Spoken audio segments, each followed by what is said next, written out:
Assam live 24 অসমত নজহা নপমাকৈ এগৰাকী শিল্পীক শ্ৰদ্ধা জনাবলৈ কৰা আয়োজনৰ বাবে অসম লাইভ 24 অসম সাহিত্য সভাৰ হৈ মই ধন্যবাদ আৰু লগতে কৃতজ্ঞতা নিবেদিছোঁ। এটা জাতিৰ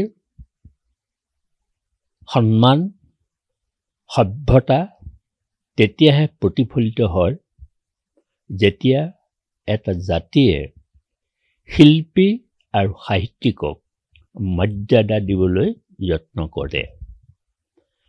জুবিনৰ অবৰ্তমানত এইটোৱেই হ'ব প্ৰথম জন্মদিন।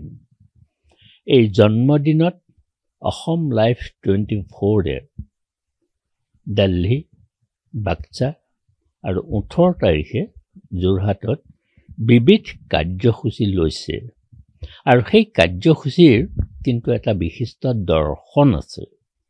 সেই দৰ্শনটো হ'ল জুবিন গাৰ্গে কি কৰি ভাল পাইছিল, তেওঁৰ আত্মাৰ সন্তুষ্টিৰ অৰ্থে অসম লাইভ 24 দুখীয়া দৰিদ্ৰ জনসাধাৰণক ফুটপাথৰ পৰি থকা অনাদৃত অৱহেলিত এই লোকসকলক তেখেতসকলে এটা দিন সেৱা আগবঢ়াব বুলি জনাইছে। ইও অতুলনীয় বুলি মই বিবেচনা কৰোঁ।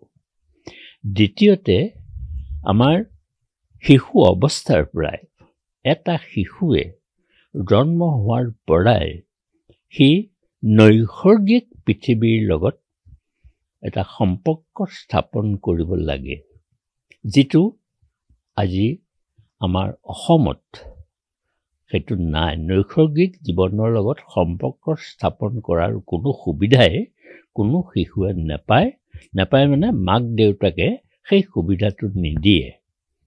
জুবিন গাৰ্গে প্ৰকৃতিক ভাল পাইছিল। চৰাই চিৰিকটিৰ পৰা আৰম্ভ কৰি কুকুৰ মেকুৰীলৈকে গছ গছনিলৈকে তেওঁ বৰ ভাল পাইছিল।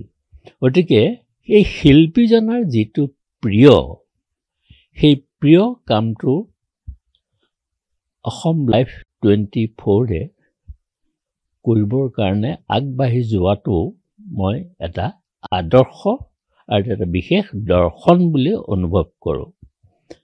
কাৰণ যি জাতিয়ে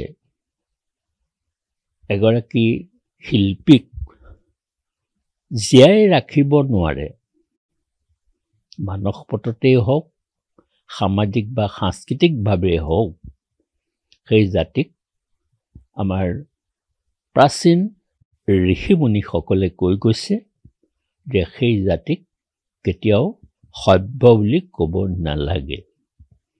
ময়ো এই ক্ষেত্ৰত অসম লাইভে 24 যি কাৰ্যসূচী লৈছে, ই সঁচাকৈয়ে আদৰণীয় আৰু মহীয়ান বুলি মই বিবেচনা কৰোঁ। কাৰণ মানুহ অনুৰৰিয়ান, মানুহ অনুতকৈও ক্ষুদ্ৰতকৈও ক্ষুদ্ৰ, কিন্তু এই মহৎ কামটো কৰি অসম লাইভ 24 মহতো মহীয়ান হ'ল। মই অসম লাইভ 24 কাৰ্যাধ্যক্ষকে মুখ্য কৰি সকলো কৰ্মকৰ্তাক এই যিটো নতুন দৃষ্টিভংগীৰে এগৰাকী শিল্পীৰ জন্মদিন পালন কৰিবলৈ ওলাইছে, মই তেখেতসকলক এই জন্মদিন পালনৰ এই যিটো নান্দি, এই নান্দিৰ মই শ্ৰদ্ধা জনাইছোঁ। নান্দি মানে হ'ল নন্দতি দেৱতা যস্যাং তস্মাৎ নান্দিতি সংগীতা। যি কাৰ্যই দেৱতাসকলকো সন্তুষ্ট কৰে সেয়ে হৈছে নান্দি। অসম লাইভ 24 সেই নান্দিৰ আয়োজন কৰাত মই অসম সাহিত্য সভাৰ হৈ অসম লাইভ 24ক আন্তৰিক কৃতজ্ঞতা আৰু ধন্যবাদ জনালোঁ।